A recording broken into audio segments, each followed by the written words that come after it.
Hi, thanks for coming out. I'm delighted to be back at the Meacham and certainly surprised to be invited back. I don't remember what I read last year, so I thought I would try all new material with your indulgence and patience. I've been writing a series of poems about a character named Ghost and exploring his basic spiritual and physical deterioration. And I was keeping this top secret until I realized no one was actually trying to find out about the series. So now I'm reading them every chance I get.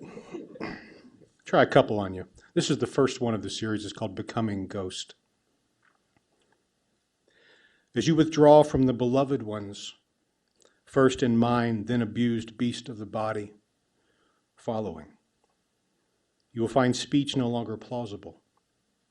Suggestive turns of hip or shoulder suffice. The night, as long surmised, requires no further recompense. The sweat of your face, your wetted hair, nothing more than a fevered baptism of exchange. Fly, Wraith. Your secrets mean nothing to anyone now. Fly to a moon-washed city of dust and stone, to a cemetery locked to you, a church undiscovered, shuttered houses murmuring as you pass.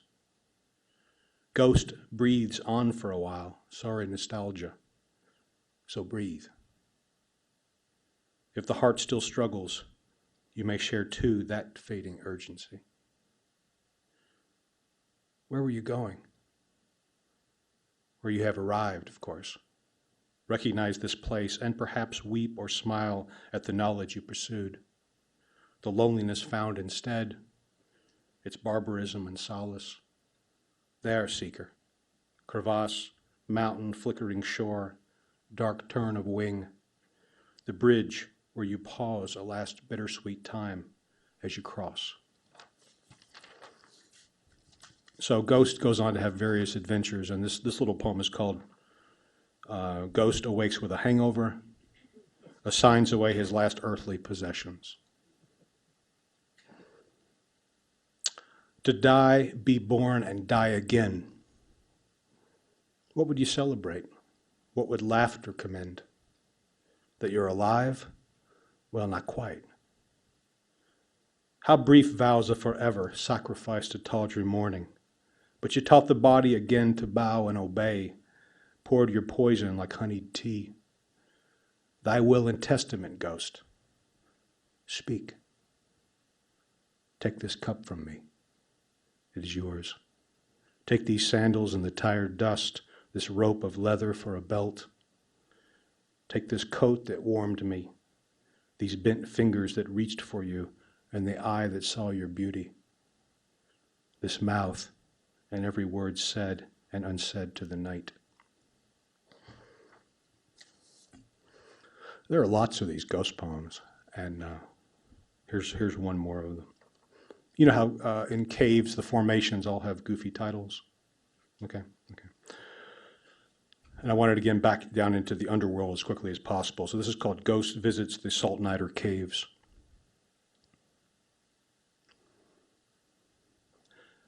Count ragged cadence. 244 steps up the mountain. Another Sunday and parody of ascent. You're a stinking mess by the time you reach the hole. Nod last look at lives on the surface and step across. Cold dark slap, sweat, immediate ice on skin. These feel good. Enter bandit, scholar, expelled rebel, earth opens for you. Cracked voice soars to cathedral heights and returns in chorus. Bats long gone, smoked out into horrible day. Claustrophobia gone too, like everything. Just this tedious persistence. Down devil's well, why not? You press a hand on a wet stone, hold hard contours, bring dampness to your face and kiss. The elephant, wild boar, candelabra, find what you will in flickering formations. Past the barricades, Virgin's Pavilion, awaiting insights you expected. They never arrive. This is no metaphor, it is the plight itself. You try your song again. Narrowness kills it. Raise your torch. quick slide now into hell's mouth, and that's as deep as you may go. Welcome, ghost, the mouth says. Rest. I've been trying for some years now to make my high blood pressure into art. And here's the latest attempt at that. I don't know if you have Publix grocery stores here or not, but this is called checking my blood pressure at the Publix grocery. Which, it's not obsessive. I don't do it more than 3 or 4 times a day. The totals blow every clever thought from my head. Besides shelves of vitamin and supplement, my near-empty cart of organic parsnips, unbleached filters, turkey livers for the dog. Yes, half and half for coffee, but I try, don't I? Not impulsive, the test, rather a dread long deferred. I hit the button. Red numbers go black. I breathe deeply to reassure my heart, pull back a sleeve and slide my arm again into the loop, try again the roulette. I sit straight and strive for healthful thoughts. As pressure builds, I'm rewarded by 4 points trimmed from systolic, 3 off diastolic, frantic heart the same. You'll get there, people, all right? All putting me exactly on the border of second-degree hypertension according to the chart. Salt, booze, exercise. Just not, goddammit, letting everything get to me. I borrow a pen from the dark, skinny, cordial pharmacist. Sign a wellness chart. Date, time, over, under numbers, weight. What choice then for a man but to self-check out, bag goods in a green sack he supplies, surrender coins and bills. To commit, that is, to numbing heat, distracted drive home, the evening ahead, and how he fully intends to live it.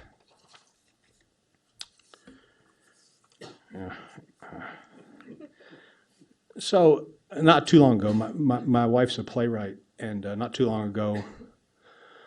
long enough ago, in fact, she woke me up at 3 in the morning, middle of the night, announced vis-a-vis nothing that I'm taking over as a writer in this house.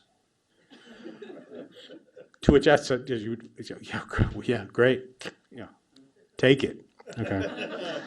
So this is a piece called Saturday Afternoon Autumn, upon my wife waking me at 3 a.m. to announce that she's taking over as the writer of the house.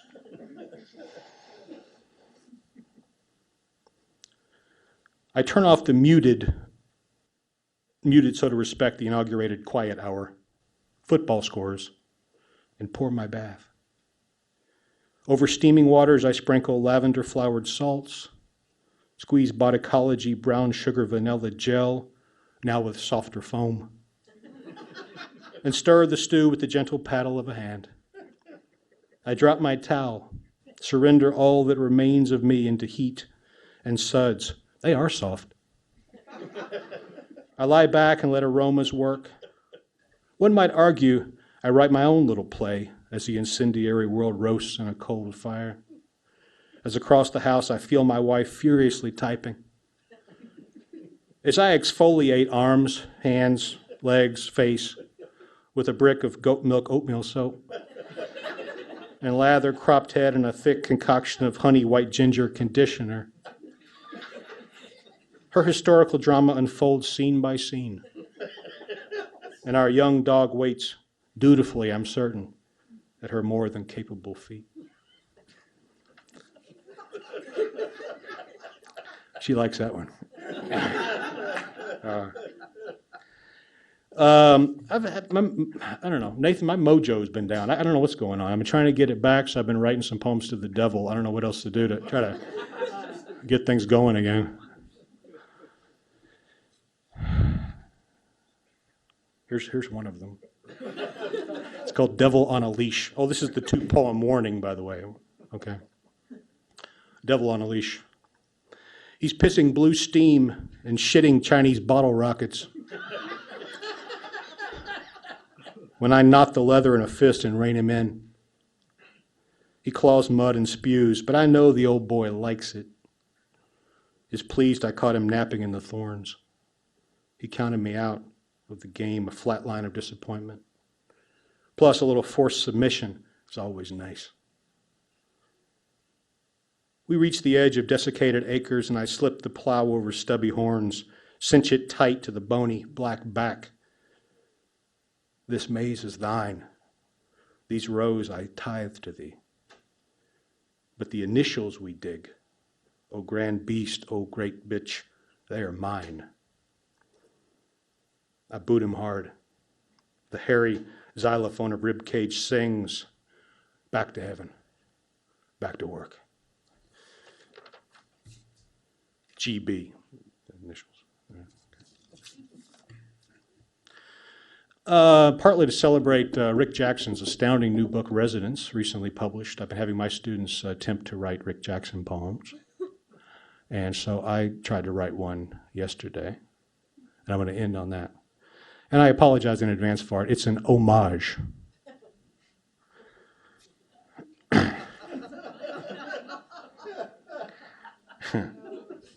I had a student keep reminding me about every 10 minutes that her birthday is on Shakespeare's birthday, which is theoretically April 23rd. And I thought it was a couple days ago. And I woke up in the morning and thought, oh, Christ, it's not April, it's March. So that's where I've been, and that was sort of the impetus for the poem. It's called Shakespeare's Birthday.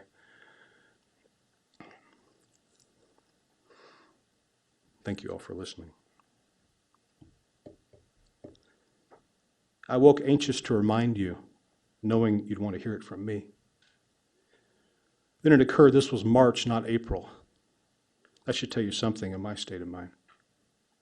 The last grapefruit spoon has disappeared, although a basket of grapefruits remains.